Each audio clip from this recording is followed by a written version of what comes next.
नमस्कार दोस्तों। Horror high के आज के एपिसोड में आप सभी लोगों का स्वागत करता हूँ। दोस्तों, हमारे शरीर से आत्मा जो है वो कई बार इतना ज़्यादा लगाव हो जाती है कि वो हमारे शरीर में दोबारा आने की कोशिश करती है और मरने के बाद भी आत्मा शरीर के ही पास आसपास कुछ दिनों तक रहती है। आज की कहानी में लेकर आया हूँ हामिद की। चलिए कहानी की शुरुआत करते हैं। हामिद एक 14 साल का लड़का था जो कि पढ़ने में अच्छा था और उसकी मम्मी पापा में उसकी माँ नहीं थी, उसके सिर्फ पिताजी थे जिनकी तबीयत अक्सर ख़राब रहती थी। हामिद बहुत लायक बच्चा था। वो स्कूल जाने के बाद अपना घर का काम भी करता था और मतलब हर काम में अपने पिता की सहायता करता था। उसके पिता एक मोची थे और जो भी गुजारा होता था उसी से इनका खर्चा चलता था। तो कंडीशन ऐसी हो गई कि हामिद के पिता का जो काम था, जो मोची वाला, वो धीरे दिन प्रतिदिन कम होता जा रहा था क्योंकि उनकी तबीयत खराब रहने लगी थी। तो हामिद ने स्कूल जाना बंद कर दिया था और अपने पिता के साथ ही काम करने में लगा रहता था। वो घर का खाना बनाता, घर की साफ सफाई करता, उसके बाद जो टाइम मिलता वहाँ जाके पापा के साथ अपने बैठता दुकान पे और पिता की दवाई वाई के लिए जो भी हो सकता था करता था। लेकिन मैंने जैसे कि बताया कि उसका जो काम था वो घटता जा रहा था, तो इसलिए बहुत ही ज़्यादा गरीबी में लोग जी रहे थे। एक समय तो ऐसा आता है कि इनको खाने तक के पैसे नहीं रहते हैं और उसी में हामिद के जो पिता थे उनकी तबीयत खराब रहती है। हामिद उनका इलाज करवाता है, जितने भी पैसे कुछ रहते हैं उसके पास, लेकिन धीरे धीरे करके सारे पैसे ख़त्म हो जाते हैं। हामिद के जो पिता थे वो हामिद को बहुत ज़्यादा मानते थे क्योंकि उनका ये इकलौता और एक ही लड़का था इनका, जो कि बहुत ही लाडला था। लेकिन उसको बचपन से ही अपने पिता के साथ लगना पड़ा था क्योंकि गरीबी के कारण इनकी बहुत सी मजबूरियां थीं। तो हामिद के पिता का जो तबीयत था वो रोज़ गड़बड़ होता चला जा रहा था, धीरे धीरे करके। एक दिन हामिद के पिता का देहांत हो जाता है। हामिद बहुत रोता है, बहुत रोता है और आज उसके घर परिवार में भी कोई नहीं रहता है। हामिद किसी तरह उसको लेके कब्रिस्तान जाता है। हामिद के पास जो है उनकी मतलब उनका आखिरी जनाजा निकालने के भी पैसे नहीं थे कि अच्छे से मतलब पूरी तरह से अच्छे से उनको विदा किया जाए। वो किसी तरह लेकर जाता है उनको अकेले ही और अकेले ही कब्रिस्तान में उनको गाड़वाता है और उनको दफनाने के बाद थोड़ी देर वहीं बैठा रहता है। ये सब करते करते करीब 7 बजे मतलब लेके गया था कब्रिस्तान। 7 बजे जो है जो टाइम होता है वो आधा आधा अंधेरा होने लगता है और आधा शाम रहती है, मतलब बीच का टाइम रहता है। तो ये सब करते करते 8:30 बज जाते हैं। हामिद अकेला रहता है कब्रिस्तान में।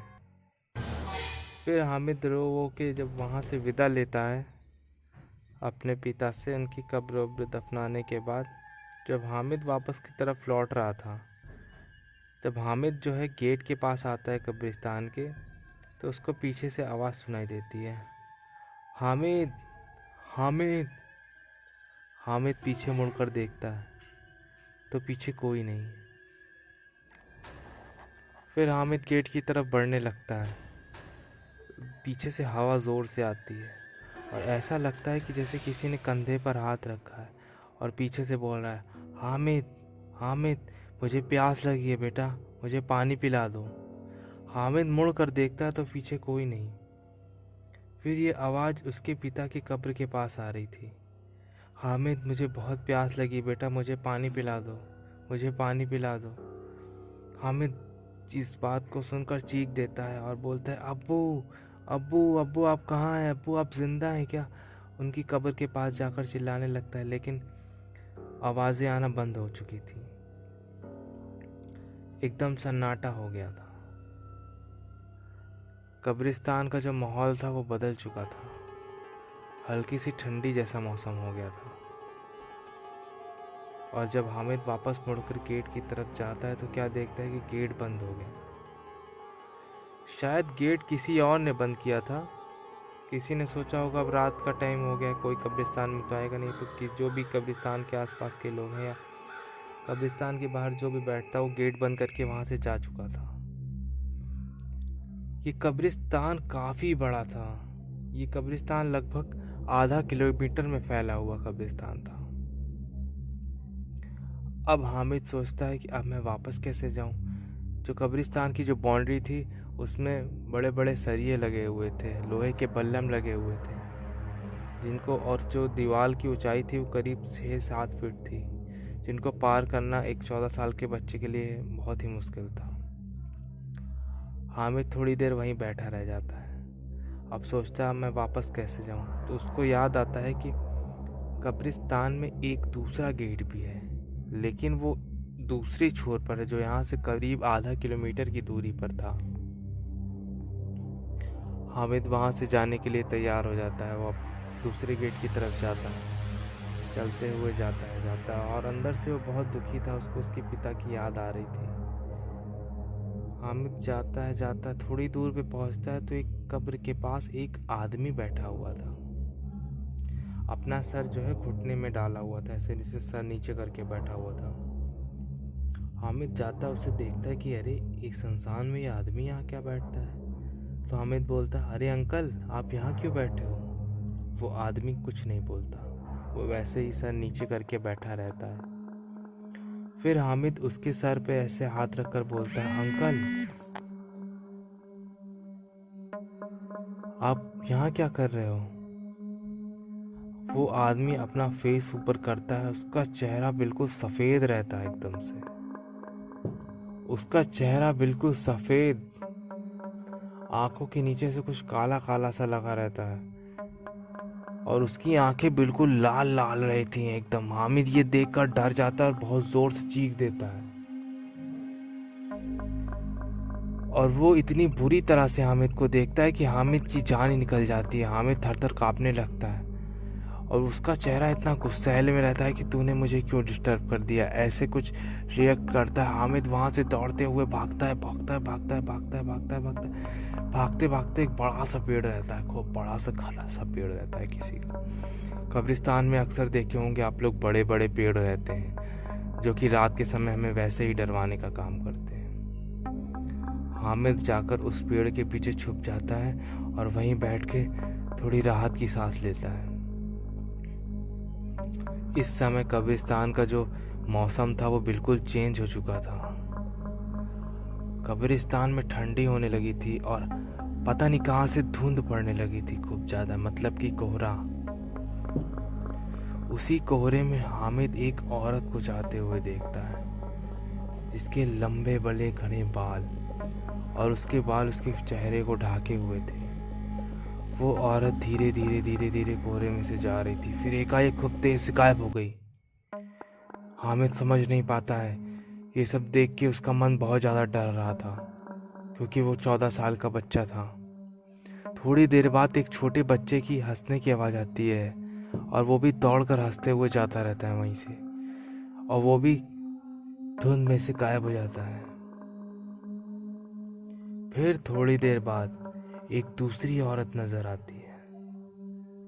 उस औरत की लंबाई करीब 6 फुट की हुई होगी। उसके बड़े बड़े नाखून और उसके चेहरे पे ऐसे छोटे छोटे कीड़े टाइप के चल रहे थे। उसके चेहरे से खून निकल रहा था और उसकी आंखों की जो पुतली थी वो पूरी वाइट हो चुकी थी। उसकी आंखों में काली पुतली नहीं थी, सफेद पुतली थी और उसका चेहरा बिल्कुल वाइट लग रहा था। और वो धीरे धीरे हामिद की तरफ चलती चली आ रही थी। हामिद पेड़ के पीछे छुपा हुआ था। वो औरत हामिद के पास आकर हंसने लगती है जोर जोर से। हामिद ये देखकर और ज्यादा डर जाता है और हामिद वहां से भागने के चक्कर में जैसे ही आगे बढ़ता है वहां पर एक कब्र खोदी हुई रहती है। हामिद का पैर पता नहीं कैसे उसी कब्र में गिर जाता है। हामिद उस कब्र में गिर जाता है। उसके बाद हामिद निकलने की बहुत कोशिश करता है लेकिन जैसे मानो किसी ने उसको पीछे से उसका गला जकड़ लिया हो नीचे से। हामिद बहुत कोशिश करता है कि निकले निकले निकले, लेकिन निकल ही नहीं पाता। उसका हाथ पैर सब जैसे उसी में पैरालिसिस हो गया था उसको। वो निकलने की कोशिश कर रहा था, लेकिन जैसे किसी ने उसके गले पर अपने हाथ और उसके नाखून उसके गले में धंसा रहा है कोई। हामिद बहुत सी कोशिश करता है, बहुत कोशिश करता है, लेकिन इतने में जो कब्र के अगल बगल मिट्टी रहती है वो धीरे धीरे धीरे धीरे गिरने लगती है ऊपर से। हामिद के पैर मिट्टी के अंदर दबने लगते हैं। हामिद ज़ोर ज़ोर से चीखने लगता है। हामिद पूरी तरह से अंदर जाने ही वाला था। उसका शरीर आधा जो है मिट्टी से ढक चुका रहता है। तभी एक अनजान हाथ आकर हामिद को अपना हाथ देता है कब्र के बाहर से, और हामिद उस हाथ को पकड़ लेता है और बाहर की ओर वो हाथ हामिद को खींचता है। हामिद जैसे ही बाहर निकलता है वो हाथ गायब हो जाता है। फिर वहां से हामिद जोर से भागना शुरू कर देता है। पीछे से आवाज आती है, यहाँ से भाग जाओ, यहाँ से चले जाओ। हामिद वहां से दौड़ते दौड़ते दौड़ते दौड़ते जो दूसरा गेट था वहां से निकलकर बाहर चला जाता है। हामिद घर पर आकर ये बात सोचता है कि हो ना हो वो हाथ मेरे अब्बू का ही था, क्योंकि उसके अब्बू उससे बहुत प्यार करते थे। दोस्तों, जो लोग हमसे सच में प्यार करते हैं ना, जो हम लोग हमारी सच में परवाह करते हैं, वो जीने के बाद भी हमारी परवाह करते हैं। वो ऐसा नहीं है कि जब तक वो जीवित रहें तभी तक हमारी परवाह करते हैं। हमारे मरने के बाद भी वो हमारी प्यार करते हैं, वो हमें दिल से प्यार करते हैं। इसलिए हमें भी किसी भी परेशानियों से जब तक वो हमारे आसपास रहते हैं वो बचाने की कोशिश करते हैं। दोस्तों, ये आज की कहानी आप लोगों को कैसी लगी कमेंट करके बताइएगा। और हाँ, आप लोग भूल जाते हैं, आप लोग चैनल को सब्सक्राइब नहीं करते हैं। आप लोग को यहाँ से आज चैनल को सब्सक्राइब करके ही जाना है। एक सब्सक्राइब आपका मेरे लिए बहुत ही मोटिवेशन का काम करता है। ये बिल्कुल फ्री है दोस्तों, इसमें आपका कुछ पैसा नहीं लगना है। तो चलिए मिलते हैं कल एक नई कहानी के साथ। तब तक के लिए आपका दिन शुभ हो, आप सब अच्छे से रहें।